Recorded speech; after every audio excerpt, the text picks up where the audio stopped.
Welcome to SportX Leaders. And I'm joined by Stephen Ball, Director of Sport at the University of Pretoria, and also wearing the cap of CEO of its High Performance Center, or TuksSport Pty Ltd. Stephen would talk to us about his career in sports administration and what's happening at the university in terms of sport and recreation. So let's start off by describing to us what is it that you do in your role as Director of Sport at the university. Welcome, Stephen. Thanks very much, Gerrit. I really appreciate it. So I'm extremely fortunate to be in the role that I'm in. It's a role that I don't take lightly. So when you ask me what do I do, hopefully some people would see me not as a plumber, but rather a farmer. And what we try and do in this role is really try and pull together the various elements that make up sports at the University of Pretoria, and how we can actually create more strategic direction, where are we having an impact, where we should have an impact, and how can we actually shape what sport looks like within our community, first and foremost the university community, and what role do we play in the bigger picture. So my role is very much a strategic role, but there's definitely a lot of operational matters that sneak in and day out. But it's really about trying to help set the tone, the vision, the purpose of what we try and do in a bigger picture, and actually make a meaningful impact through our sport. Yeah, so if I may make the analogy, Stephen, you're a thoroughbred UPE student, University of Pretoria, having obtained most of your qualifications at the university, I might add. But now, what are some of the most significant achievements or milestones achieved by your sports program over the recent period? Yeah, so you are correct, Gerrit. I am unfortunately very much part of the furniture now, and having been here since a first-year student in the late 90s to where I am now, I've been extremely fortunate to have seen some of the evolution of what sport looks like at the University of Pretoria, and having been able to see it firsthand and visit, see that. So I think the first thing I want to mention is what very few people know, that sport at the University of Pretoria this year is 115 years old. The university is 116. So why I say that is sport is integral and part of our DNA as an institution. And over many years, you've seen many performances within our space. But if you look at the last, let's say, 25 years, a number of those have been seen on the international stage, which includes, having Olympians coming out of our program since the 2004 Olympics. There's been a number of Olympians that have come through more recently this year, and the last Olympic Games in Tokyo and now in Paris. We've had significant percentages of Team South Africa that are competing at the Olympics and Paralympics. And then ongoing across our sporting codes, if we this year, for example, if I reflect on performances, since December, our USA tournaments, being our national student body tournaments, since December last year to now, we've actually achieved a 87% top 3 finish across our performances. And that for us is something special, because these are student athletes that are going to one day, when they're done, step into society as active citizens, because they're going to have qualifications also from a reputable institution. And then the last part is actually the recreational program that's been developed over many years through things like our campus leagues. That is a significant part of who we are, and we should celebrate that, because this year, for example, in our campus leagues, we had 51 teams competing in football, men and women, in the mix. We had 79 teams in netball. There's a huge cohort of students, of the 53,000 students at UP, that are also doing recreational sport. And that is a critical part of what we need to offer. So the performance side is one, but the recreational side is the other one. And I think collectively we've seen some really fortunate and remarkable performances.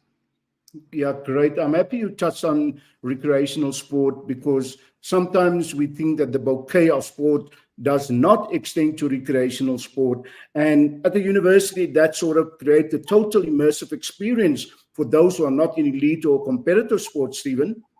100%. And it's not only about participating in sport. I often say to the students that you may not be the sports person, as say, like we may typically mold, or in our mind we would think of someone who does sport.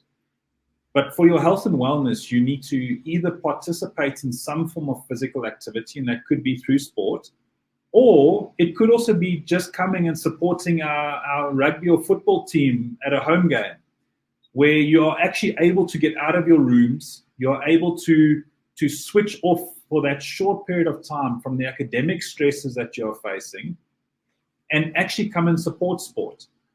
So that is where I believe that recreational sport plays not only around the health and wellness from a physical health and wellness, but also a mental and emotional health and wellness. So we have a critical part in my mind at an institution to play that role.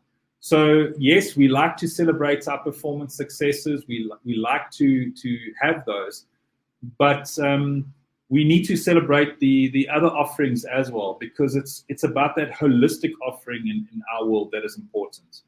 Yeah. So great. So if we may sort of, and we are allowed to separate the two, high performance, elite, and competitive sport, if we can maybe just focus on that for a minute. What are the strategies or initiatives that your department is looking to implement to enhance the overall student sports experience pertaining to elite and competitive sport?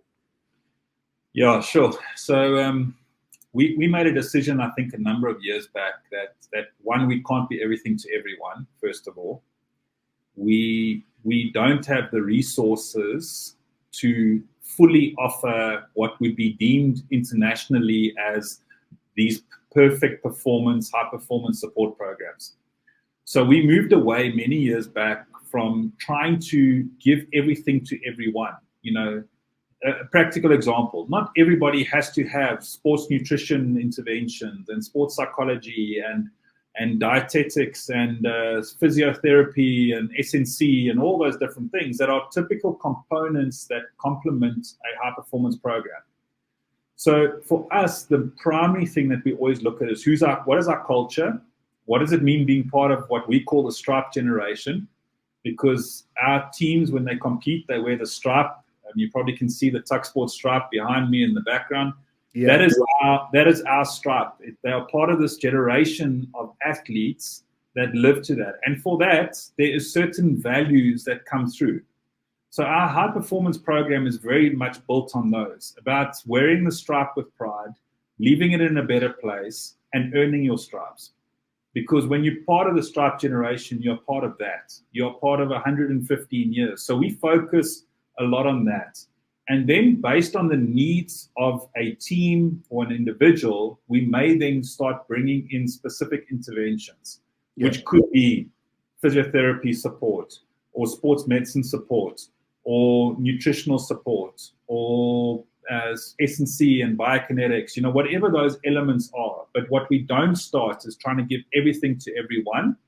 We rather go and determine where's the need so we can better use our resource. Because if we've only got R1, we've only got R1. Correct. We don't have R1.20. So I need to use the R1 prudently and to the best of my ability and our ability to get the best return on that R1. And that's how we like to approach our high performance program. No, great. Stephen, looking ahead, what are your personal goals and aspirations for the university sports program for the remainder of your tenure? Yeah, so I guess until the university decides that I'm no longer the appropriate individual, I would like to see us continue to make a mark. We need to be that lighthouse for sport on the African continent, where we hopefully could be considered as the leading sports program based at a university on the continent. But without with that being said, we need to be locally and community relevant, and our community starts at home. So it's our student population group. Like I've mentioned, it's our student population group that is getting what they need relative to them at that stage.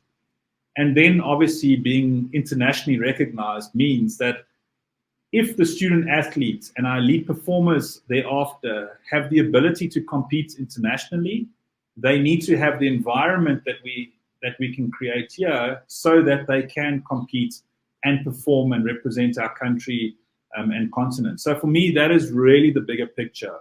And that is a key element. I do think the conversation and the conversation around pushing boundaries and high performance will remain.